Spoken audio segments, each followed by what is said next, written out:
जय जगन्नाथ पिला माने आम यही सप्तम श्रेणी सामाजिक विज्ञान बहिर जो प्रथम अध्याय पढ़ुले भारतर भौगोलिक विविधता आम द्वितीय पार्ट रे पढ़ा बृहद भारत मरुभूमि थर मरुभूमि विषय आम पढ़ा।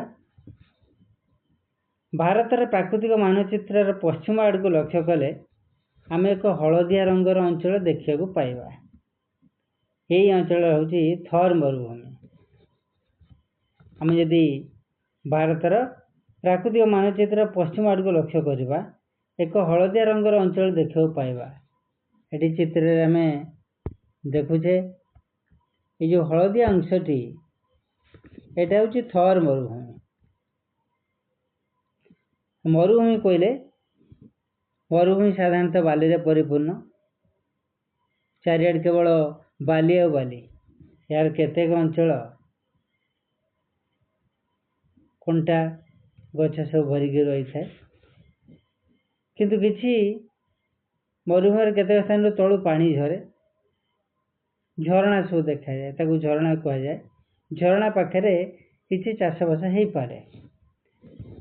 एथरे अनेक गुड़िया बहुत दूर को लंबी था सुनेली पहाड़ आम देखा पाइबा। उच्च नीच भूमि एटी सब अच्छे ठीक अच्छे। एटी उच्च नीच भूमि और खोला आकाश दृश्यमान हेब।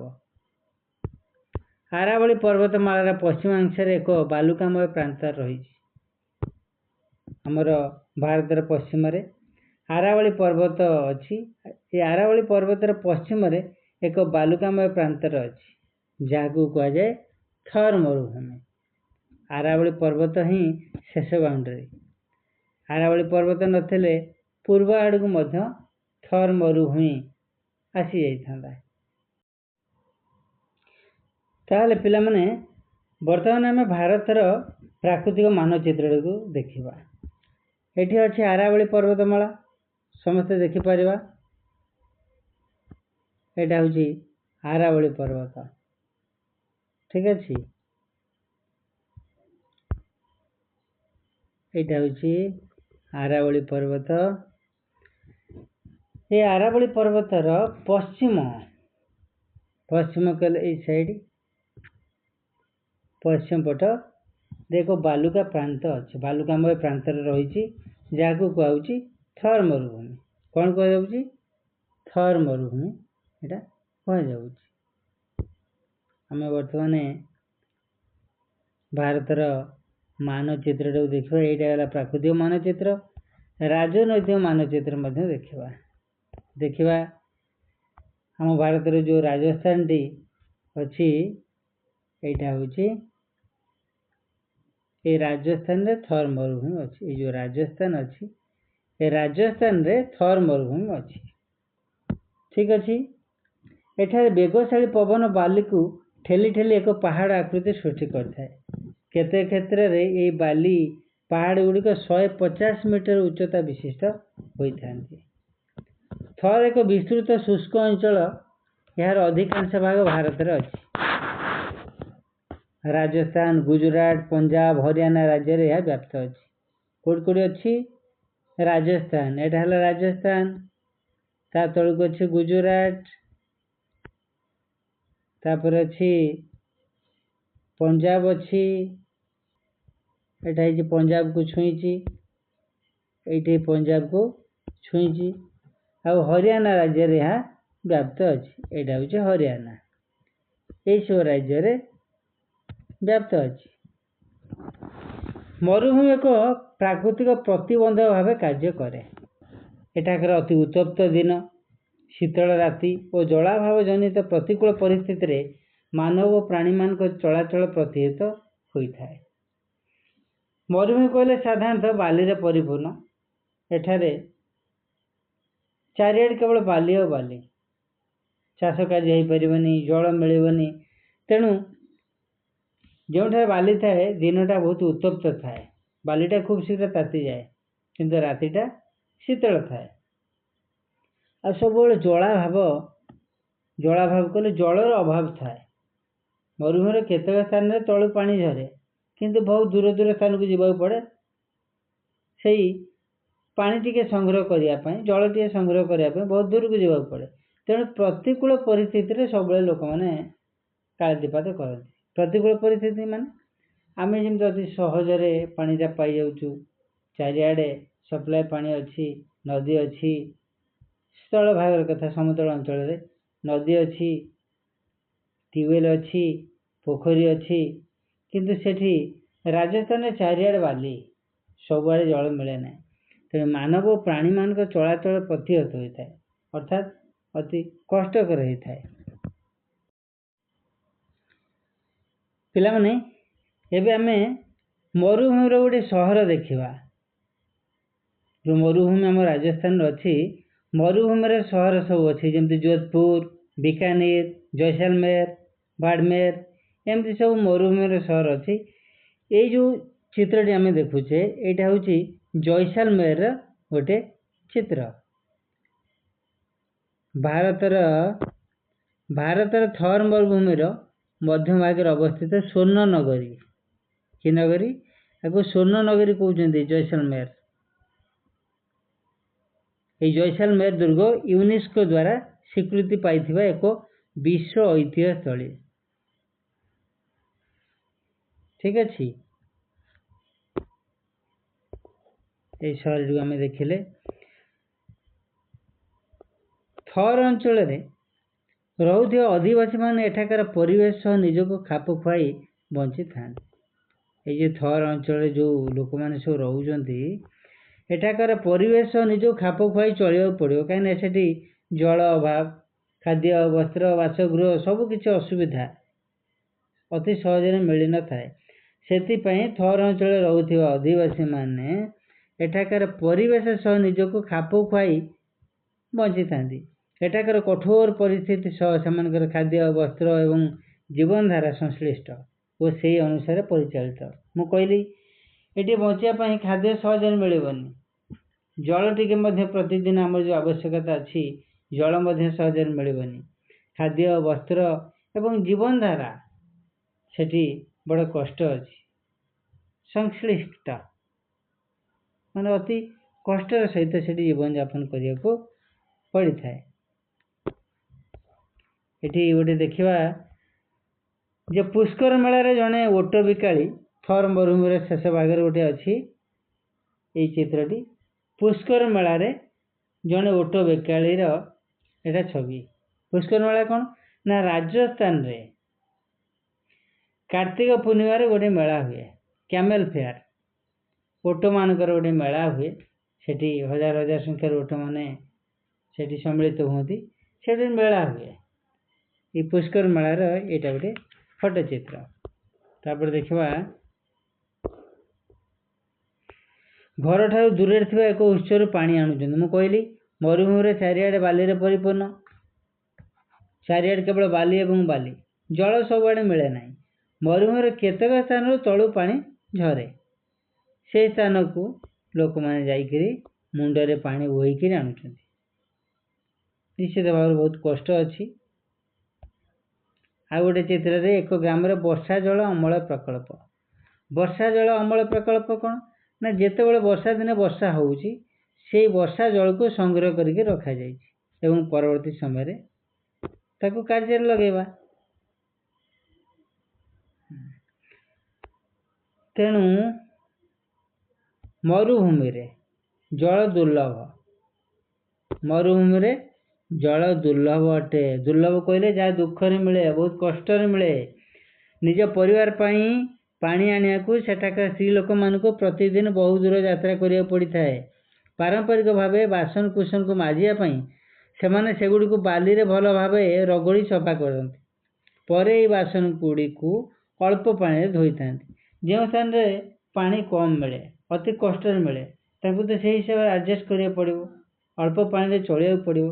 तेणु बासन थोइबारे व्यवहृत जल को पुनर्बार व्यवहार करा जाए, बा बासन धोइबारे जो व्यवहृत होउची जल ताकू पुणी व्यवहार करा जाए। केते क्षेत्र रे यही जल बगीचार व्यवहृत होता है। बेले बेले तुम दांत घसा बेले पानी टैप को खोला छाड़ दे था, हाँ ना नहीं? तुम जिते बड़े सकाଳେ दांत घसुच आड़े दांत घसुच टैप टाक खोली दौच, କିନ୍ତୁ ଏଇ ସମୟରେ ତୁମେ ବହୁତ ପାଣି ନଷ୍ଟ କରୁଛ। ତୁମେ ଥରେ ଚିନ୍ତା କର, ଥର୍ ମରୁଭୂମିର ଯେଉଁ ଲୋକମାନେ ବାସ କରୁଛନ୍ତି ଅଳ୍ପ ଟିକେ ପାଣି ପାଇଁ କେତେ କେତେ ଦୂର ବାଟ ଯାଉଛନ୍ତି। ସେ କଥା ଯଦି ଆମେ ଚିନ୍ତା କରିବା ତାହେଲେ ଆମେ ପାଣି ଟ୍ୟାପ୍ ଖୋଲିବାନି କି ଏତେ ଜଳ ନଷ୍ଟ କରିବାନି। ଯେତିକି ଆବଶ୍ୟକ ସେତିକି ଆମେ ଖର୍ଚ୍ଚ କରିବା। ଜଳ ହିଁ ଜୀବନ। ନିଜସ୍ୱ ଜ୍ଞାନକୌଶଳ ବ୍ୟବହାର କରି ପାଣି ସଂରକ୍ଷଣ ବିଭିନ୍ନ ପ୍ରକ୍ରିୟା ପାଇଁ ରାଜସ୍ଥାନ ପ୍ରସିଦ୍ଧ। ଆମ ଭାରତବର୍ଷରେ ରାଜସ୍ଥାନ ବିଭିନ୍ନ ଉପାୟରେ ପାଣି ସଂରକ୍ଷଣ କରିବାରେ ଏକ ନମ୍ବର ଅଛି। ରାଜସ୍ଥାନ ପ୍ରସିଦ୍ଧ ଅଛି କାହିଁକି ନା ରାଜସ୍ଥାନରେ ପ୍ରାୟ ବର୍ଷା କମ୍ ହୁଏ। ଆମ ଭାରତବର୍ଷର ସବୁଠାରୁ କମ୍ ବର୍ଷା ହୁଏ ରାଜସ୍ଥାନରେ। ସେଇଟା ମରୁଭୂମି ଅଞ୍ଚଳ, ତେଣୁ ସେଠି ଜଳାଭାବ ଦେଖାଯାଏ, ଜଳର ଅଭାବ ଦେଖାଯାଏ। ସ୍ୱତନ୍ତ୍ର ଜଳ ସଂରକ୍ଷଣ ପଦ୍ଧତିରେ ବୃଷ୍ଟି ଜଳକୁ ସଞ୍ଚୟ କରି ରଖିଥିବା ଜଳାଶୟ ଗୁଡ଼ିକୁ ଟନକା ବା କୁଣ୍ଡ କୁହାଯାଏ। କ'ଣ କୁହାଯାଏ? ସ୍ୱତନ୍ତ୍ର ଭାବେ ଯେଉଁ ଜଳ ସଂରକ୍ଷଣ ପଦ୍ଧତିରେ ବୃଷ୍ଟି ଜଳକୁ ସଞ୍ଚିତ କରି ରଖୁଛନ୍ତି ତାକୁ କୁହାଯାଏ ଟନକା। ଏହି ଜଳ ବିଶୋଧିତ ଜଳ ପିଇବା ପାଇଁ ବ୍ୟବହୃତ ହୋଇଥାଏ। ତାପରେ ଆମେ ପଢ଼ିବା ଆରାବଳୀ ପର୍ବତ ବିଷୟରେ। ପିଲାମାନେ, ଆମେ ଆଉ ଥରେ ଭାରତର ଭୌଗୋଳିକ ମାନଚିତ୍ର ଦେଖିବା। କ'ଣ ଦେଖିବା? ଭାରତର ଭୌଗୋଳିକ ମାନଚିତ୍ରକୁ ଦେଖିବା। ଏଠି କେମିତି ଆରାବଳୀ ପର୍ବତମାଳା ଅଛି, ଠିକ୍ ଅଛି। ଏଠି କ'ଣ ଅଛି? ଆରାବଳୀ ପର୍ବତମାଳା ଅଛି। ଥର୍ ମରୁଭୂମିର ପୂର୍ବ ପଟରେ ଆରାବଳୀ ପର୍ବତ ରହିଛି। ଏଇଟା ହେଉଛି ଗ୍ରେଟ୍ ଡେଜର୍ଟ, ଥର୍ ମରୁଭୂମି। ଆର ପୂର୍ବ ପଟ କହିଲେ ଏଇଟା, ଡାହାଣ ପଟା ହେଉଛି ପୂର୍ବ, ବାମ ପଟା ହେଉଛି ପଶ୍ଚିମ। ତେଣୁ ଏଇ ମାନଚିତ୍ର ଡାହାଣ ପଟା ହେଉଛି ପୂର୍ବ, ଏଇଟା ହେଉଛି ପୂର୍ବ, ଏଇଟା ପଶ୍ଚିମ, ଏଇଟା ଉପରଟା ଉତ୍ତର, ତଳଟା ଦକ୍ଷିଣ। ଏଇଟା ହେଉଛି ଆରାବଳୀ ପର୍ବତ, ଠିକ୍ ଅଛି। ତେଣୁ ଥର୍ ମରୁଭୂମିର ପୂର୍ବ ପଟରେ ଆରାବଳୀ ପର୍ବତ ରହିଛି। ଆରାବଳୀ ପୃଥିବୀର ଅତି ପ୍ରାଚୀନ ପର୍ବତ ଶ୍ରେଣୀ ମଧ୍ୟରୁ ଅନ୍ୟତମ। ଯେତେ ଯେତେ ସବୁ ପର୍ବତ ଅଛି, ପୁରୁଣା ପର୍ବତ ଅଛି, ପ୍ରାଚୀନ ପର୍ବତ ଅଛି, ସେ ପ୍ରାଚୀନ ପର୍ବତ ମଧ୍ୟରୁ ଆରାବଳୀ ପର୍ବତ ଅନ୍ୟତମ। ଏହାର ବୟସ ପ୍ରାୟ 250 ନିୟୁତ ବର୍ଷ। ତେଣୁ ପିଲାମାନେ, ଆରାବଳୀ ହେଉଛି ପୃଥିବୀର ଅତି ପ୍ରାଚୀନ ପର୍ବତ ଶ୍ରେଣୀ ମଧ୍ୟରୁ ଅନ୍ୟତମ। ଆମେ ଯେଉଁଟା ଦେଖିଲେ ଏବେ, ଏହାର ବୟସ 250 ନିୟୁତ ବର୍ଷ। ଏହି ପର୍ବତମାଳାର ଅନେକ ଗୁଡ଼ିଏ ଗିରିଶୃଙ୍ଗ ପର୍ବତ ଶ୍ରେଣୀ ଅଛି। ମାଉଣ୍ଟ ଆବୁ ଏହାର ଉଚ୍ଚତମ ଗିରିଶୃଙ୍ଗ। ଏ ଆରାବଳୀ ପର୍ବତର ଗିରିଶୃଙ୍ଗ ହେଉଛି ମାଉଣ୍ଟ ଆବୁ। ଆମେ ମାଉଣ୍ଟ ଆବୁ ନାଁ ଶୁଣିଥିବା, ଯେଉଁଠିକି ଦିଲୱାରା ଜୈନ ମନ୍ଦିର ଅଛି। ଏହି ମାଉଣ୍ଟ ଆବୁର ଉଚ୍ଚତା ହେଉଛି 1700 ମିଟରରୁ ଅଧିକ। ତେବେ ଅଧିକାଂଶ ପାହାଡ଼ ଗୁଡ଼ିକର ଉଚ୍ଚତା ପ୍ରାୟ 300 ମିଟରରୁ 900 ମିଟର ମଧ୍ୟ ରହିଛି। ମାଉଣ୍ଟ ଆବୁରୁ ପ୍ରାୟ 4.5 ଘଣ୍ଟା ଯାତ୍ରା କଲେ ଆମେ ଥର୍ ମରୁଭୂମି ଅନ୍ତର୍ଗତ ଯୋଧପୁର ସହରରେ ପହଞ୍ଚିବା। କେଉଁଠୁ? ଯଦି ଆମେ ମାଉଣ୍ଟ ଆବୁରୁ 4.5 ଘଣ୍ଟା ଯାତ୍ରା କରିବା ତାହେଲେ ଆମେ ଥର୍ ମରୁଭୂମି ମଧ୍ୟ ଯେଉଁ ଅଛି ଯୋଧପୁର ସହର, ମରୁଭୂମିର ସହର ମୁଁ କହିଲି ଯେ ବିକାନେର, ଜୈସଲମେର, ଯୋଧପୁର, ସେଇ ଯୋଧପୁରରେ ପହଞ୍ଚିବା। ଉଭୟ ସ୍ଥାନର ଭୌଗୋଳିକ ପରିସ୍ଥିତି ସମ୍ପୂର୍ଣ୍ଣ ଅଲଗା।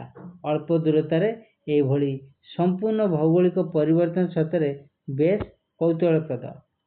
ଅର୍ଥାତ୍ ସ୍ଥାନ ଦୁଇଟା ବେଶୀ ଦୂର ନାହିଁ, କିନ୍ତୁ ତାର ଭୌଗୋଳିକ ପରିସ୍ଥିତି ସମ୍ପୂର୍ଣ୍ଣ ଅଲଗା ଅଛି।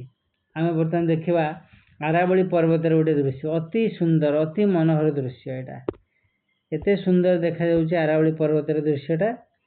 ଏହି ପର୍ବତର ଠିକ୍ ଅପର ପାର୍ଶ୍ୱରେ ଥର୍ ମରୁଭୂମି ଆରମ୍ଭ ହେଇଛି।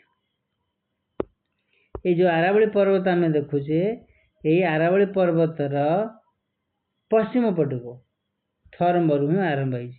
ଆଉ ଯଦି ଆରାବଳୀ ପର୍ବତ ନଥାନ୍ତା ତାହେଲେ ଥର୍ ମରୁଭୂମି ଆହୁରି ପୂର୍ବ ଆଡ଼କୁ କେତେ ବାଟ ଯାଇଥାନ୍ତା ସେଟା କହିହେବନି। ଏପଟେ ଅଛି ଗୋଟେ ଦେଖିବା ମହାକାଶ ଦୃଶ୍ୟମାନ ହେଉଥିବା ଆରାବଳୀର ଏକ ଅଂଶ, ଠିକ୍ ଅଛି, ଦେଖିବା। ତେଣୁ ବହିରେ ଥିବା ରାଜନୈତିକ ମାନଚିତ୍ରକୁ ଆମେ ଯଦି ଅନୁସନ୍ଧାନ କରିବା, ଅନୁଧ୍ୟାନ କରିବା, ଆରାବଳୀ ପର୍ବତମାଳା କେଉଁ କେଉଁ ରାଜ୍ୟ ଦେଇ ଯାଇଛି ଚିହ୍ନଟ କରିବା। दिल्ली राजस्थान हरियाणा गुजरात राज्यगुड़िक देकर यह लंबी बोली तुम लक्ष्य कर।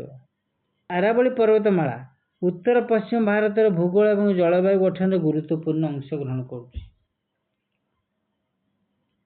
उत्तर पश्चिम भारत भूगोल को जदि देखा ताहले आरावली पर्वत से मुख्य भूमिका ग्रहण कर। एक प्राकृतिक प्रतिबंधक भाव यह मुख्य भूमिका ग्रहण कर, जहाँकि थर मरुभूमिर पूर्व दिग प्रसारण को प्रतिहित हो। कहली जदि आरावली पर्वत न था ताहले पूर्व दिग को आहरी केते बाट जाइथांता ता कही हबो नाही। ए विषय आम पर अधिक आलोचना करिबा। आरावली पर्वतमाला मार्बल ग्रानाइट दस्ता ये सब जिनस से कौन कौन मिले? मार्बल मिले, ग्रानाइट दस्ता तंबा भली खनिज पदार्थ समृद्ध। तेणु अनेक शताब्दी धरी यह खनि और विभिन्न निर्माण कार्यकलाप को प्रोत्साहित कर आसुची। राजस्थान जवार ठार दस्ता खनि प्राय 8 शताब्दी पूर्व कौटी अच्छे राजस्थान प्रश्न पड़ो।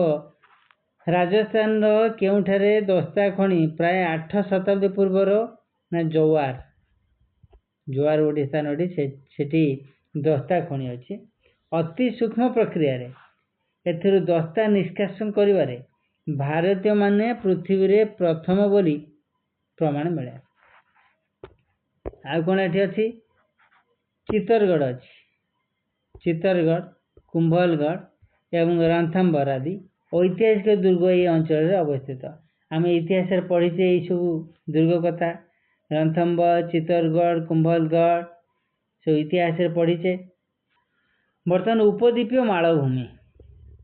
मालभूमि हेउची एक भूमि रूप जे के निकटवर्ती भूमि ठार उच्चरे थाए। मालभूमि जेते जो भूमि थाए अन्य भूमि ठार मालभूमि टे उच्चरे थाए। समुद्र पतन ठारू 300 मीटर उच्चर थाए। मालभूमि होउची एक भूमि रूप जे कि निकटवर्ती भूमि ठारू उच्चरे थाए एवं यार पृष्ठ कम अधिक समतल थाए। यार किछि पार्श्व ढालू बा तीख। भारत में अनेक मालभूमि रही। आम देश मध्य और दक्षिण भागे थिबा त्रिकोणीय उपद्वीपीय मालभूमि सबुठारु गुरुत्वपूर्ण। आम देशर मध्य और दक्षिण भाग में त्रिकोणीय उपद्वीपीय मालभूमि सबुठारु गुरुत्वपूर्ण। आम मानचित्र बर्तमान देखा भारतर दक्षिण भागटा हूँ मालभूमि। यह हूँ पुरातन भूमि रूप जार 3 पार्श्वर आरब सागर भारत महासागर एवं बंगोपसागर अच्छी। तेणु यहाँ एक उपद्वीपीय मालभूमि कहुए। द्वीप उपद्वीप द्वीप क्या कहुए?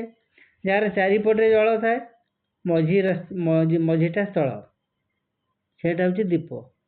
उपद्वीप क्या कहुए? जो स्थल भाग में 3 पटे जल भाग घेरिक रही है उपद्वीप कहुए।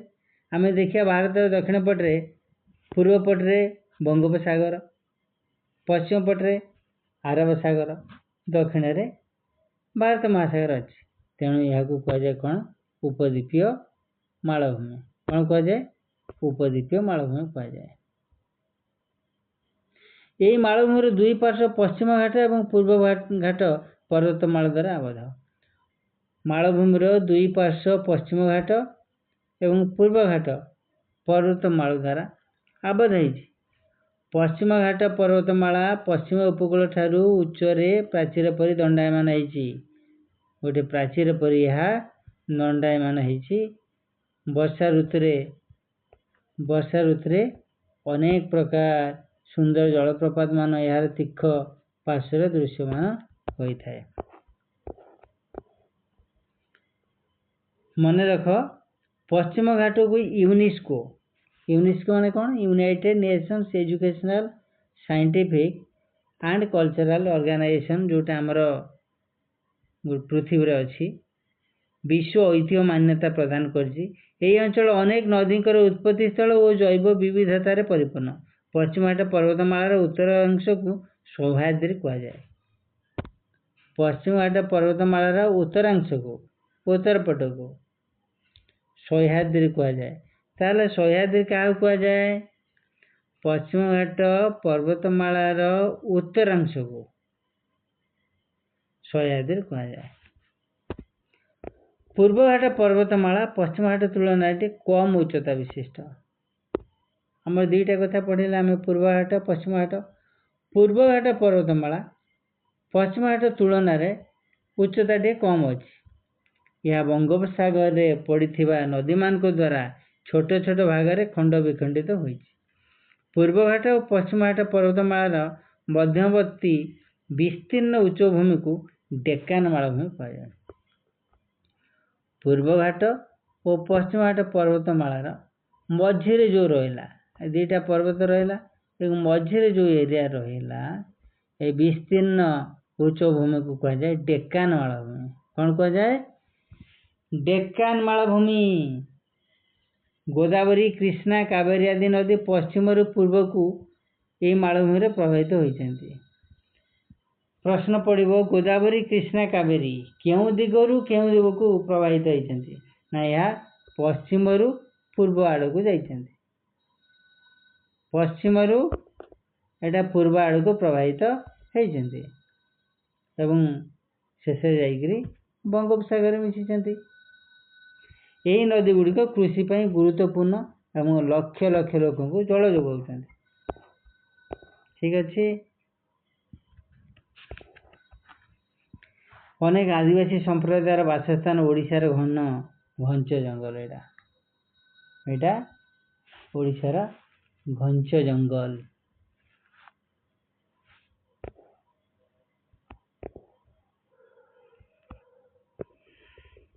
ଏହି ମାଳଭୂମି ଖଣିଜ ପଦାର୍ଥ, ଜଙ୍ଗଲ ଏବଂ ଉର୍ବର ଭୂମି ପାଇଁ ଭାରତ ଅର୍ଥନୀତିରେ ଗୁରୁତ୍ୱପୂର୍ଣ୍ଣ ଭୂମିକା ଗ୍ରହଣ କରୁଛି। ଏହି ଅଞ୍ଚଳ ପୂର୍ବ ଆଡ଼କୁ କ୍ରମଶଃ ଢାଲୁଥିବାରୁ ଏଥିରେ ପ୍ରବାହିତ ନଦୀ ଗୁଡ଼ିକ ବଙ୍ଗୋପସାଗରରେ ପଡ଼ିଛନ୍ତି। କେଉଁଠି ପଡ଼ିଛନ୍ତି? ପଶ୍ଚିମରୁ ଆସି ପୂର୍ବ ଆଡ଼କୁ ଯାଇଛନ୍ତି। ଆମର ପୂର୍ବରେ ବଙ୍ଗୋପସାଗର ରହିଛି, ଏହି ବଙ୍ଗୋପସାଗରରେ ସେମାନେ ପଡ଼ିଛନ୍ତି। ପୂର୍ବାଭିମୁଖୀ ନଦୀ ଯଥା ଗୋଦାବରୀ, କୃଷ୍ଣା, ମହାନଦୀ ଏହି ଅଞ୍ଚଳରୁ ଉତ୍ପତ୍ତି ଲାଭ କରିଛି। ଠିକ୍ ଅଛି। এই ଆରାବଳୀ ପର୍ବତ ସାଇଡ଼ରୁ ଉତ୍ପତ୍ତି ହୋଇଛନ୍ତି ଏବଂ ଏଗୁଡ଼ିକ ପୂର୍ବ ଆଡ଼କୁ ଯାଇକରି ବଙ୍ଗୋପସାଗରରେ ଶେଷରେ ମିଶିଛନ୍ତି। ଏହି ନଦୀଗୁଡ଼ିକ କୃଷି କ୍ଷେତ୍ର ଓ କଳକାରଖାନାକୁ ଜଳ ଯୋଗାଇବା ସହ ଜଳବିଦ୍ୟୁତ ଶକ୍ତି ଉତ୍ପାଦନରେ ସହାୟକ ହୋଇଛନ୍ତି। ଏଠାରେ ମଧ୍ୟ ନର୍ମଦା ଓ ତାପ୍ତି ପଶ୍ଚିମ ଅଭିମୁଖୀ ନଦୀ ଉତ୍ପତ୍ତି ଲାଭ କରି ଆରବ ସାଗରରେ ପଡ଼ିଛନ୍ତି। ନର୍ମଦା ଆଉ ତାପ୍ତି ନଦୀ ପଶ୍ଚିମ ଆଡ଼କୁ ଯାଇକରି ଆରବ ସାଗରରେ ପଡ଼ିଛନ୍ତି। ଭାରତର ପଶ୍ଚିମରେ ଆରବ ସାଗର ଅଛି। ନର୍ମଦା ଆଉ ତାପ୍ତି ନଦୀ ଏ ଦୁଇଟି ଆରବ ସାଗରରେ ପଡ଼ିଛନ୍ତି। ଗୋଦାବରୀ, କୃଷ୍ଣା ଆଉ ମହାନଦୀ ଏମାନେ ପୂର୍ବ ଆଡ଼କୁ ଯାଇକରି ଶେଷରେ ବଙ୍ଗୋପସାଗରରେ ମିଶିଛନ୍ତି। ତେଣୁ ଏହି ମାଳଭୂମିର ଘଞ୍ଚ ଜଙ୍ଗଲ ଆଦିବାସୀ ସମ୍ପ୍ରଦାୟ ଯଥା ସାନ୍ତାଳ, ଗୋଣ୍ଡ, ବୈଗା, ଭିଲି ଏବଂ କୋରକୁ ଜନଜାତିଙ୍କର ବାସସ୍ଥଳୀ। এই ଯେଉଁଟା କହିଲେ ସାନ୍ତାଳ, ଗୋଣ୍ଡ, ବୈଗା, ଭିଲି, କୋରକୁ এই ଜନଜାତି ଏଇଠି ସବୁ ବାସ କରନ୍ତି। এই ମାଳଭୂମିର ଘଞ୍ଚ ଜଙ୍ଗଲ ଭିତରେ ବାସ କରନ୍ତି। এই ଜନଜାତି ମାନଙ୍କର ଭିନ୍ନ ଭାଷା, ପରମ୍ପରା ଏବଂ ଜୀବନଶୈଳୀ ପ୍ରକୃତି ସହ ଘନିଷ୍ଠ ଭାବେ ଜଡ଼ିତ।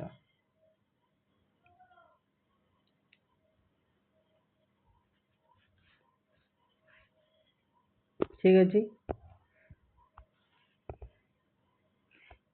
এই ଜନଜାତି ଗୁଡ଼ିକ ସାଧାରଣତଃ ଓଡ଼ିଶା, ଝାଡ଼ଖଣ୍ଡ, ଛତିଶଗଡ଼, ଆସାମ, ମଧ୍ୟପ୍ରଦେଶ, ପଶ୍ଚିମବଙ୍ଗ, ମହାରାଷ୍ଟ୍ର, ଗୁଜୁରାଟ, ତେଲେଙ୍ଗାନା ଏହି ରାଜ୍ୟରେ ସବୁ ବସବାସ କରୁଛନ୍ତି। ଆମର ପୁସ୍ତକର ଶେଷ ଭାଗରେ ଦେଖିବ ଭାରତର ପ୍ରାକୃତିକ ମାନଚିତ୍ର ଅଛି, ରାଜନୈତିକ ମାନଚିତ୍ର ଅଛି। ଏଇଟାକୁ ତୁମେ ଅନୁଧ୍ୟାନ କରିବ। ଭାରତରେ ଅନେକ ସୁନ୍ଦର ଜଳପ୍ରପାତର ଉତ୍ପତ୍ତି ସ୍ଥଳ ହେଉଛି ମାଳଭୂମି।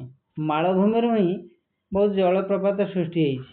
ଯେତିକି ଆମର ଦେଖିବା ଓଡ଼ିଶାର ବଡ଼ ନଦୀ ମହାନଦୀ ଛତିଶଗଡ଼ର ଗୋଟିଏ ମାଳଭୂମିରୁ ବାହାରିଛି, ଅମରକଣ୍ଟକ ମାଳଭୂମିରୁ ବାହାରିଛି।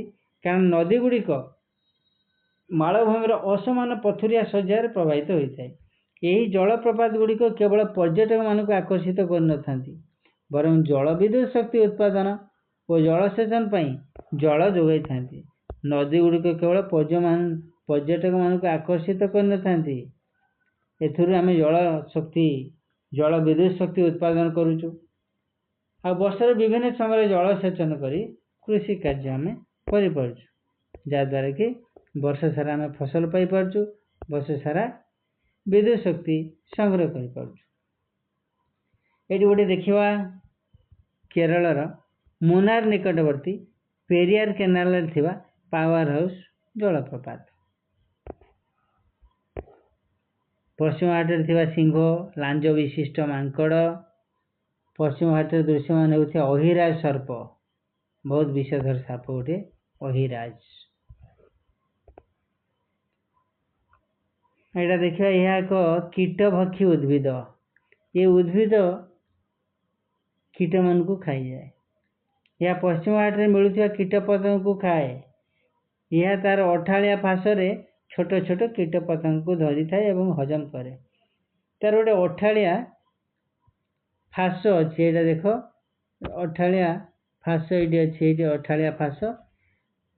कौन सी कीटपतंग जदि ता पाखु जाए सेटा से अठारे लाखिके रही जाए एवं से उद्भिद ताकू धरी खाई दिए एवं हजम करे। प्रकृतिर भगवान कर अद्भुत सृष्टि। तापर देखिबा मालभूमि स्थित एक कोयला खनि, विशेषकर विद्युत उत्पादन में यह गुरुत्वपूर्ण संपद। कोयला एक जीवांश ईंधन, यार व्यवहार विश्व उष्णता वृद्धि में सहायक हुए। आम साधारणतः जो शक्ति पाऊचु विभिन्न उत्सर शक्ति पाऊचु, मुख्य उत्स आम हूँ जल विद्युत। जल को टर्बाइन घुराई आम पाऊचु जल विद्युत। आ गोटे कोयला जलैक विद्युत शक्ति पाऊचु, किंतु कोयला जलवा द्वारा परिवेश तापमात्रा बढ़ुची, परिवेश दूषित होउची। एठी आ गोटे चित्र आम देखिपर मुंबई पश्चिम उपकूल थिबा भारत एक आर्थिक केंद्र। आम पश्चिम भारत में जेतिकी बंदर सब अच्छी ता भितर मुंबई गोटे बड़ बंदर, तापर गुजरात रे कांदला रे बंदर अच्छी। ये मुंबई किंतु पश्चिम उपकूल थिबा भारत एक आर्थिक केंद्र, गेटवे ऑफ इंडिया। भारतर अद्भुत तटरेखा। भारतर उपकूल सुंदर बेलाभूमि, पथुरिया चट्टान एवं सबुज जंगल परिपूर्ण। केतक बेलाभूमि रे शून्य बाली थाए तो आउ केतक बेलाभूमि रे कला पत्थर भरी रही थाए। केतक द्वीपर प्रबालर प्राचीर अच्छी, कोराल रीफ कौन अच्छी प्रबालर प्राचीर। अन्य द्वीप माने घन जंगल आच्छादित। भारतर उपकूल अतुलनीय। यार तटरेखा प्राय 7500 किलोमीटर अधिक दीर्घ अच्छी। यार जो तट अच्छी समुद्र कूल अच्छी लंबारे 7500 किलोमीटर अधिक अच्छी। बर्तमान आम भारतर पश्चिम उपकूल विषय आम पढ़ा। भारतर पश्चिम उपकूल,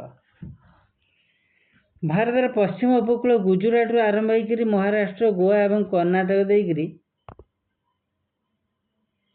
केरल पर्यंत विस्तृत अच्छी। को पर्यंत अच्छी आमर आरंभ होती गुजरात रू आरंभ होती।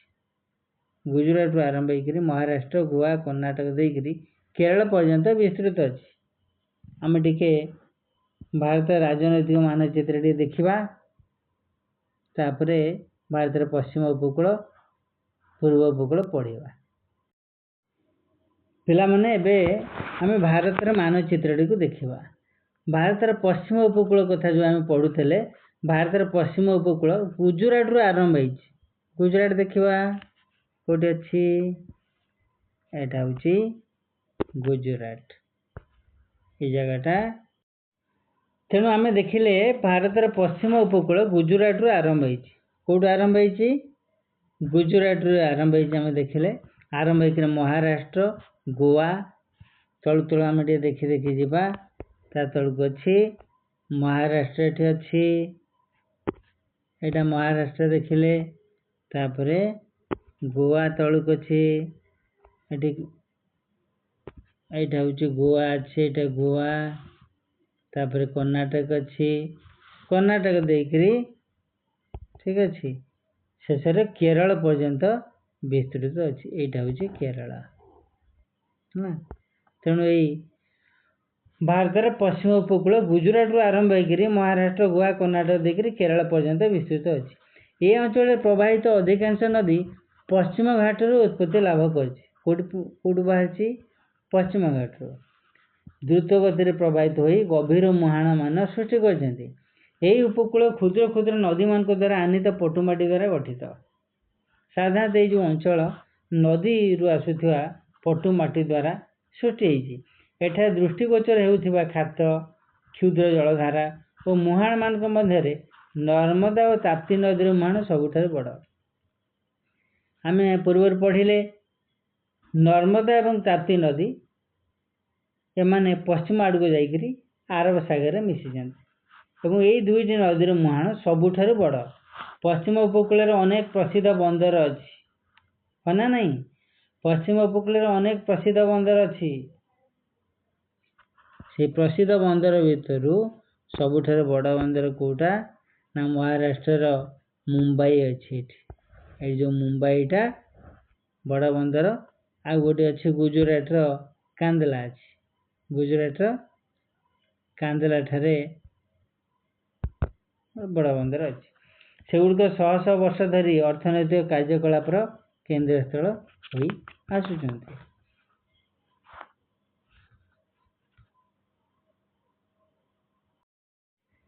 ପିଲାମାନେ ଏବେ ଆମେ ଦେଖିବା ମହାକାଶରୁ ଦୃଶ୍ୟମାନ ହେଉଥିବା ପଶ୍ଚିମ ଉପକୂଳର ଏକ ଦୃଶ୍ୟ। ଲକ୍ଷ୍ୟ କର ପଶ୍ଚିମ ଘାଟର ପର୍ବତ ଗୁଡ଼ିକ ଆରବ ସାଗରର କେତେ ନିକଟତର? ଆରବ ସାଗର ନିକଟରେ ଅଛି ପଶ୍ଚିମ ଘାଟର ପର୍ବତ ଗୁଡ଼ିକ। ତାପରେ ଆମେ ପୂର୍ବ ଉପକୂଳ ପଢ଼ିବା। ପଶ୍ଚିମ ଉପକୂଳ ସରିଲା, ଏବେ ଆମେ ଆମର ପୂର୍ବ ଉପକୂଳ ପଢ଼ିବା। ପୂର୍ବ ଘାଟ ଓ ବଙ୍ଗୋପସାଗର, ପୂର୍ବ ଘାଟ ଓ ବଙ୍ଗୋପସାଗର ମଧ୍ୟରେ ପୂର୍ବ ଉପକୂଳ ଅବସ୍ଥିତ। ଏହା ଗାଙ୍ଗେୟ ତ୍ରିକୋଣ ଭୂମି ଠାରୁ କନ୍ୟାକୁମାରୀ ପର୍ଯ୍ୟନ୍ତ ବିସ୍ତୃତ ଅଛି। କେଉଁଠୁ ଆରମ୍ଭ ହେଇଛି? ଏ ଗାଙ୍ଗେୟ ତ୍ରିକୋଣ ଭୂମି ଠାରୁ କନ୍ୟାକୁମାରୀ ପର୍ଯ୍ୟନ୍ତ ବିସ୍ତୃତ। ଏଥିରେ ମହାନଦୀ ଗୋଦାବରୀ, କୃଷ୍ଣା, କାବେରୀ ନଦୀମାନଙ୍କ ଦ୍ୱାରା ସୃଷ୍ଟ ବିସ୍ତୀର୍ଣ୍ଣ ସମତଳ ଭୂମି ଓ ତ୍ରିକୋଣ ଭୂମି ଅଛି। ଚିଲିକା, ପୁଲିକାଟ ଦୁଇଟା ଉପହ୍ରଦ ପ୍ରାକୃତିକ ବନ୍ଧ ଦ୍ୱାରା ସମୁଦ୍ରଠାରୁ ଅଲଗା ବୃହତ ଜଳରାଶିକୁ ଆମେ କହୁଛୁ ଉପହ୍ରଦ। ଏହି ଉପକୂଳରେ ଦେଖାଯାଏ। କ'ଣ କ'ଣ ଦେଖାଯାଏ? ଚିଲିକା ଆଉ ପୁଲିକାଟ। ଚିଲିକା ଆଉ ପୁଲିକାଟ ଏହି ପୂର୍ବ ଉପକୂଳରେ ଅଛି। ଚିଲିକା ଏବଂ ପୁଲିକାଟକୁ ହ୍ରଦ କୁହାଯାଉଥିଲେ, ପ୍ରକୃତିରେ ଏଗୁଡ଼ିକୁ ଉପହ୍ରଦ କୁହାଯାଉଛି। ନଦୀ ବୃହତ ଜଳଭାଗ ଯଥା ସାଗର, ହ୍ରଦ ଅନ୍ୟ ନଦୀରେ ମିଶିଥାଏ, ଯାହାକୁ ନଦୀର ମୁହାଣ କୁହାଯାଏ। ଯେଉଁଠି ନଦୀ ସାଗରରେ ଆସି ମିଶିଛି ତାକୁ ମୁହାଣ କୁହାଯାଏ। ଏହି ମୁହାଣରେ ସଞ୍ଚୟଜାତ ପଦାର୍ଥ ଦ୍ୱାରା ନିର୍ମିତ ଭୂମି ରୂପକୁ ତ୍ରିକୋଣ ଭୂମି ଓ ଏହି ସଞ୍ଚୟଜାତ ଭୂମି କାଳକ୍ରମେ ଏହି ତ୍ରିକୋଣାକାର ବା ପଙ୍ଖାକୃତି ଆକାର ଧାରଣ କରେ। ଗୋଦାବରୀ, ମହାନଦୀ, କୃଷ୍ଣା, କାବେରୀ ଦ୍ୱାରା ସୃଷ୍ଟ ଉର୍ବର ତ୍ରିକୋଣ ଭୂମି ଏହି ଅଞ୍ଚଳରେ କୃଷି ପାଇଁ ଅତ୍ୟନ୍ତ ଉପଯୋଗୀ। ସାଧାରଣତଃ ନଦୀ ଦ୍ୱାରା ଆସୁଥିବା ପଟୁମାଟି ତ୍ରିକୋଣ ଭୂମି ସୃଷ୍ଟି କରେ। ଆଉ ସାଧାରଣତଃ ଏହି ତ୍ରିକୋଣ ଭୂମି ଗୁଡ଼ିକ କୃଷି ପାଇଁ ଅତ୍ୟନ୍ତ ଉପଯୋଗୀ, କାରଣ ଏଇଟା ହେଉଛି ଉର୍ବର ମୃତ୍ତିକା ଦ୍ୱାରା ସୃଷ୍ଟି ହେଇଥାଏ। ଏଠି ଭଲ ଫସଲ ହେଇପାରେ। ତାପରେ ଆମେ ଭାରତୀୟ ଦ୍ୱୀପପୁଞ୍ଜ କଥା ପଢ଼ିବା। ଦ୍ୱୀପପୁଞ୍ଜ ଅର୍ଥାତ୍ ଯେ ଆମର ବଙ୍ଗୋପସାଗର ଆଉ ଆରବ ସାଗର ଦୁଇଟି ସାଗର ମଧ୍ୟରେ ଅନେକ ଛୋଟ ଛୋଟ ଦ୍ୱୀପ ସବୁ ଅଛି। ଦ୍ୱୀପ କହିଲେ ଯାହାର ଚାରିପଟରେ ଜଳ ଥାଏ, ମଝିରେ ସ୍ଥଳ। ଭାରତୀୟ ଦ୍ୱୀପପୁଞ୍ଜ କହିଲେ ଭାରତ ମହାସାଗର, ଆରବ ସାଗର, ବଙ୍ଗୋପସାଗରରେ ବିସ୍ତାରିତ ଦ୍ୱୀପପୁଞ୍ଜକୁ ବୁଝାଏ। ଭାରତରେ ଦୁଇଟି ପ୍ରମୁଖ ଦ୍ୱୀପପୁଞ୍ଜ ଅଛି, ଯାହାକି ଭାରତର ଅଂଶବିଶେଷ ଅଟେ। ଭାରତର ଦୁଇଟି ଦ୍ୱୀପପୁଞ୍ଜ ଗୁଡ଼ିକ ହେଲା ଆରବ ସାଗରରେ ଲାକ୍ଷାଦ୍ୱୀପ ଅଛି, ବଙ୍ଗୋପସାଗରରେ ଆଣ୍ଡାମାନ ଓ ନିକୋବର ଦ୍ୱୀପପୁଞ୍ଜ ଅଛି। ଆରବ ସାଗରରେ କ'ଣ ଅଛି? ଲାକ୍ଷାଦ୍ୱୀପ, ଆରବ ସାଗରରେ ଲାକ୍ଷାଦ୍ୱୀପ ଅଛି, ବଙ୍ଗୋପସାଗରରେ ଆଣ୍ଡାମାନ ଓ ନିକୋବର ଦ୍ୱୀପପୁଞ୍ଜ ଅଛି। ଏହି ଦ୍ୱୀପପୁଞ୍ଜରେ ବିଭିନ୍ନ ବନ୍ୟପ୍ରାଣୀ, ସୁନ୍ଦର ବେଳାଭୂମି, ପ୍ରବାଳ ପାହାଡ଼ ଏବଂ ଆଗ୍ନେୟଗିରି ରହିଛି। 10,000 ବର୍ଷ ପୂର୍ବେ ଅନେକ ପ୍ରାଚୀନ ଜନଜାତି ଏହି ଦ୍ୱୀପପୁଞ୍ଜରେ ବସବାସ କରୁଥିଲେ। ଠିକ୍ ଅଛି, ଏବେ ପଢ଼ିବା ଲାକ୍ଷାଦ୍ୱୀପପୁଞ୍ଜ। ଲାକ୍ଷାଦ୍ୱୀପପୁଞ୍ଜ ଆମର ଆରବ ସାଗରରେ ଅଛି। ଲାକ୍ଷାଦ୍ୱୀପପୁଞ୍ଜ ହେଉଛି ଏକ ଦ୍ୱୀପପୁଞ୍ଜ ଯାହାକି କେରଳର ମାଲବାର ଉପକୂଳ ନିକଟସ୍ଥ ଆରବ ସାଗରରେ ଅବସ୍ଥିତ। କେଉଁ ସାଗରରେ ଅବସ୍ଥିତ? ଆରବ ସାଗରରେ ଅବସ୍ଥିତ ଲାକ୍ଷାଦ୍ୱୀପ। ଆଉ ବଙ୍ଗୋପସାଗରରେ ଆଣ୍ଡାମାନ ଆଉ ନିକୋବର ଦ୍ୱୀପପୁଞ୍ଜ ଅଛି। ଏ ଲାକ୍ଷାଦ୍ୱୀପ ଦ୍ୱୀପପୁଞ୍ଜ ପ୍ରବାଳରେ ନିର୍ମିତ 36 ଗୋଟି ଦ୍ୱୀପପୁଞ୍ଜକୁ ନେଇ ଗଠିତ। ଲାକ୍ଷାଦ୍ୱୀପ 36 ଗୋଟି ଛୋଟ ଛୋଟ ଦ୍ୱୀପକୁ ନେଇକରି ଗଠିତ। ଏହି ସମସ୍ତ ଦ୍ୱୀପରେ ଲୋକମାନେ ବାସ କରନ୍ତି ନାହିଁ। ଯେଉଁ ସ୍ଥାନରେ ମନୁଷ୍ୟ ବଞ୍ଚିବା ପାଇଁ ଖାଦ୍ୟ, ବସ୍ତ୍ର, ବାସଗୃହଟି ମିଳେ ସେଠି ହିଁ ଲୋକମାନେ ବସବାସ କରିବାକୁ ଚାହାନ୍ତି। ଏହି ସବୁ 36ଟି ଦ୍ୱୀପପୁଞ୍ଜରେ ସବୁ ଦ୍ୱୀପରେ ଲୋକମାନେ ବାସ କରନ୍ତି ନାହିଁ। ଭାରତ ଏହି ବିଶାଳ ସାମୁଦ୍ରିକ ଅଞ୍ଚଳକୁ ନିୟନ୍ତ୍ରଣ କରେ, ଯାହାକି ମାଛ ଧରିବା, ପ୍ରାକୃତିକ ସମ୍ପଦ ଅନୁସନ୍ଧାନ କରିବା ଓ ପରିବେଶ ସୁରକ୍ଷା ପାଇଁ ବିଶେଷ ସହାୟକ ହୋଇଥାଏ। ତାପରେ ପଢ଼ିବା ଆଣ୍ଡାମାନ ଓ ନିକୋବର ଦ୍ୱୀପପୁଞ୍ଜ।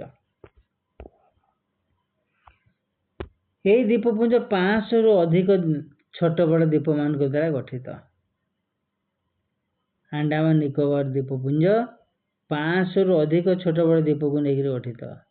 ଲାକ୍ଷାଦ୍ୱୀପ କେତେ ଅଛି? ସେଠି ଆମେ ପଢ଼ିଲେ 36ଟି ଦ୍ୱୀପ ଅଛି। ଲାକ୍ଷାଦ୍ୱୀପ କେତେଟା ଅଛି?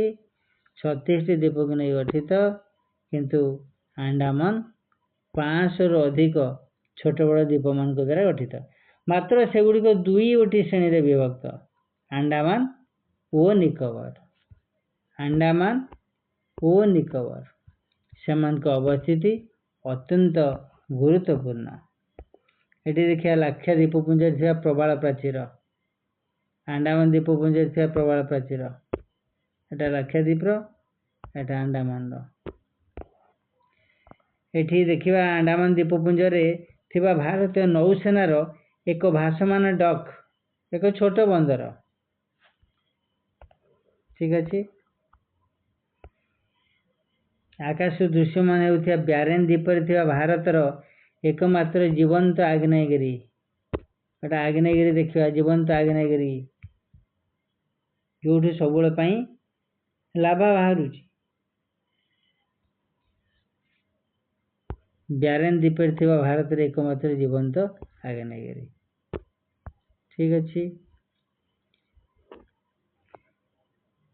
এই ଯେଉଁ ଆଣ୍ଡାମାନ ନିକୋବର ଦ୍ୱୀପପୁଞ୍ଜ କଥା ଆମେ ପଢ଼ୁଥିଲେ, ସେମାନଙ୍କର ଅବସ୍ଥିତି ଅତ୍ୟନ୍ତ ଗୁରୁତ୍ୱପୂର୍ଣ୍ଣ, ଯାହାକି ଭାରତର ଫାଣ୍ଡି ବା ଜାଗ୍ରତ ପ୍ରହରୀ ଭଳି ସମୁଦ୍ର ଉପରେ ନଜର ରଖିଥାନ୍ତି। ଏହି ଅଞ୍ଚଳ ବିଭିନ୍ନ ପ୍ରକାର ଉଦ୍ଭିଦ ପ୍ରାଣୀମାନଙ୍କର ଆବାସସ୍ଥଳୀ।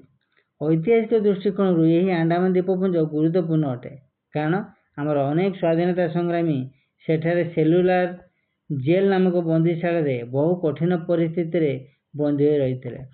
ଯେତେବେଳେ ଇଂରେଜମାନେ ଆମ ଦେଶକୁ ଶାସନ କରୁଥିଲେ, ଯେଉଁମାନେ ଇଂରେଜ ବିରୁଦ୍ଧରେ ଆନ୍ଦୋଳନ କରୁଥିଲେ, ସ୍ୱାଧୀନତା ସଂଗ୍ରାମରେ ଭାଗ ନେଉଥିଲେ, ଇଂରେଜମାନେ ସେମାନଙ୍କୁ କଳାପାଣି, ଯେଉଁ ଆମେ କଳାପାଣି ଶୁଣିଥିବ, ଆଣ୍ଡାମାନ ନିକୋବର ଦ୍ୱୀପପୁଞ୍ଜକୁ ସେମାନଙ୍କୁ ପଠାଇ ଦେଉଥିଲେ। ସେଠି ଛୋଟିଆ ଛୋଟ ଘର, ସେଲୁଲାର ଜେଲ୍, ଛୋଟ ଛୋଟ ଘର ଭିତରେ ରଖୁଥିଲେ। ଆଉ ସେଠି ଜୀବନଯାପନ ବଡ଼ କଷ୍ଟକର ଥିଲା। ବୀର ସାବରକରଙ୍କର ଗପ ଶୁଣିଥିବ, ସେ ଆଣ୍ଡାମାନ ନିକୋବର ଦ୍ୱୀପପୁଞ୍ଜକୁ ତାଙ୍କୁ ପଠାଯାଇଥିଲା। ସେ ଆଣ୍ଡାମାନ ନିକୋବର ଦ୍ୱୀପପୁଞ୍ଜରେ ଥିଲେ। ଦିନସାରା ଘଣା ପେଲୁଥିବେ। ଯଦି ଭାଗ୍ୟକୁ ବର୍ଷା ହୋଇଗଲା, ସେ ବର୍ଷା ପାଣିରେ ଗାଧେଇବେ। ଆଉ ଖାଇବା ପିଇବା କଥା ତ ଛାଡ଼, ବଡ଼ କଷ୍ଟକର ବ୍ୟାପାର। ଏମିତି ହଜାର ହଜାର ଲକ୍ଷ ଲକ୍ଷ ସଂଖ୍ୟାର ସ୍ୱାଧୀନତା ସଂଗ୍ରାମୀ ଆମ ଦେଶକୁ ସ୍ୱାଧୀନ ଦେଇଛନ୍ତି। ସେଇ ସ୍ୱାଧୀନତା ସଂଗ୍ରାମୀମାନଙ୍କୁ ଆଣ୍ଡାମାନ ନିକୋବର ଦ୍ୱୀପପୁଞ୍ଜର सेलुलार जेल नामक बंदीशाला बहु कठिन परिस्थिति रे बंदी मान को रखा जाउथला। आम पूर्वपुरुष मानकर से महान बलिदान को मन रखा केंद्र सरकार यह संरक्षित कर रखिंट। ऊपर श्रेणी विषय में अधिक आलोचना करवा। अंडमान निकोबर द्वीपपुंज अंतर्गत ब्यारेन द्वीपपुंज हूँ भारत एकमात्र जीवंत आग्नेयगिरी जोटा आम देखिले बेले बेले ए धुआं और लाभा आकाश को निर्गत हो धुआं बाहर और लाभा बाहर। देखा पश्चिम बंग त्रिकोण भूमि और सुंदरबन ये जो चित्रटी आम देखुचे पश्चिम बंग त्रिकोण भूमि बंगोपसागर दे हिमालय पूर्व आड़ को अग्रसर होगा समय आम सुंदरबन में पहुँचवा। आम जदि बंगोपसागर देकरी हिमालय पूर्व आड़ को जीवा ताहले आम सुंदरबन में पहुँचवा। यह गंगा ब्रह्मपुत्र और सेमान उपनदी मान द्वारा गठित त्रिकोण भूमि अवस्थित। यही त्रिकोण भूमि नदी समुद्र और स्थलभाग मानक अन्य मिश्रण। यार अर्धेकांश भारत में थिबा बेले अवशिष्ट अच्छी बांग्लादेश रे कोडी अच्छी बांग्लादेश रे अधे अच्छी भारत में अधे अच्छी बांग्लादेश रे। यह मध्य यूनेस्को द्वारा एक ऐतिह्य स्थल मान्यता पाई। कोटा सुंदरबन। सुंदरबन अनेक प्रजाति बासस्थली से रॉयल बेंगल टाइगर अंतर्भुक्त। ओडिशा उपकूल यह क्षुद्र सुंदरबन कहा जाए। सुंदरी हेन्ताल आदि वृक्ष घड़ियाल कुंभीर हरिण अनेक पक्षी ऑलिव रिडले कईछ आदि एठारे देखा जाती। ठीक अच्छे हम बर्तमान देखा केते सुंदर सुंदर जलप्रपात सब।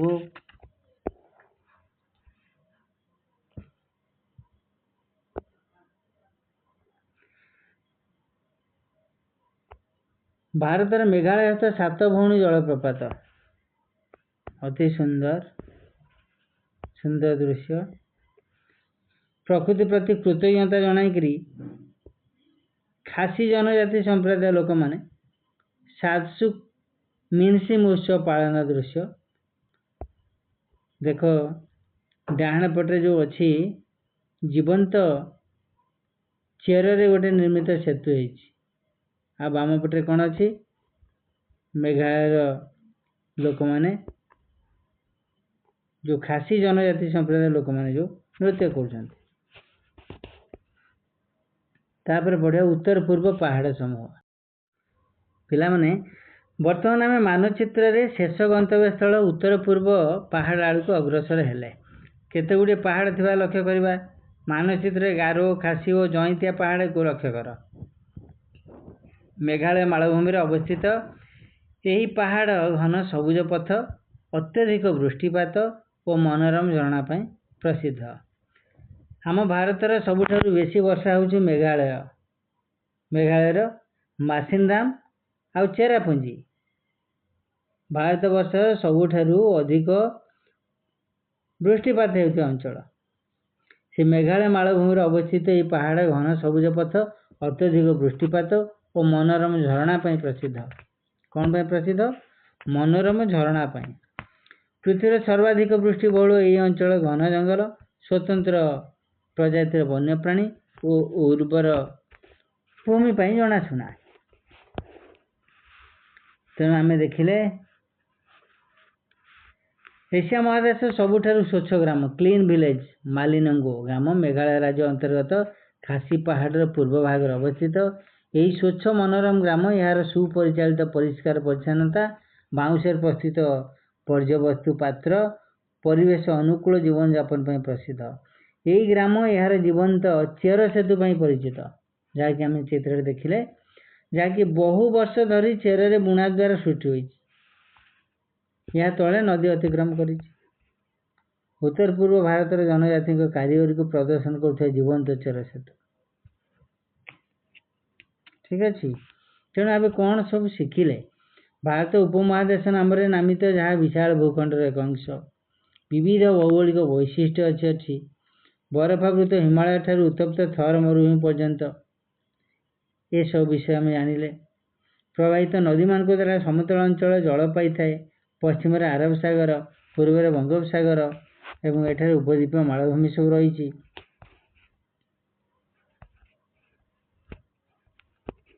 ଆମେ ବର୍ତ୍ତମାନ ଆଉ ଟିକେ ମାନଚିତ୍ର ଟିକେ ଦେଖିଦେବା। ମାନଚିତ୍ର ଏଇଟା ହେଉଛି ଭାରତର ମାନଚିତ୍ର ଅଛି। ଏଇଟା ଆମେ ପଢ଼ୁଥିଲେ। ପଶ୍ଚିମ ଉପକୂଳ ଆରମ୍ଭ ହେଇଛି ଗୁଜୁରାଟରୁ ଆରମ୍ଭ ହେଇକରି ସମାପ୍ତ ହେଇଛି ମହାରାଷ୍ଟ୍ର ଏବଂ ଗୋଆ ଦେଇକରି କେରଳରେ ସମାପ୍ତ ହେଇଛି। ସେମିତି ପୂର୍ବ ଉପକୂଳ ଦେଖିବା। ପୂର୍ବ ଉପକୂଳ ସବୁ ଏଠି ଏମିତି ଆରମ୍ଭ ହେଇକରି କନ୍ୟାକୁମାରୀରେ ଶେଷ ହେଇଛି। ପିଲାମାନେ ସମସ୍ତଙ୍କୁ ଅଶେଷ ଅଶେଷ ଧନ୍ୟବାଦ ଭିଡ଼ିଓଟିକୁ ଶେଷ ପର୍ଯ୍ୟନ୍ତ ଦେଖିଥିବାରୁ। ଆଉ ଥରେ ସମସ୍ତଙ୍କୁ ଧନ୍ୟବାଦ ଦେଇ এই ବିଷୟଟିକୁ ଏଇଠି ମୁଁ ସମାପ୍ତ କରୁଛି। ଜୟ ଜଗନ୍ନାଥ।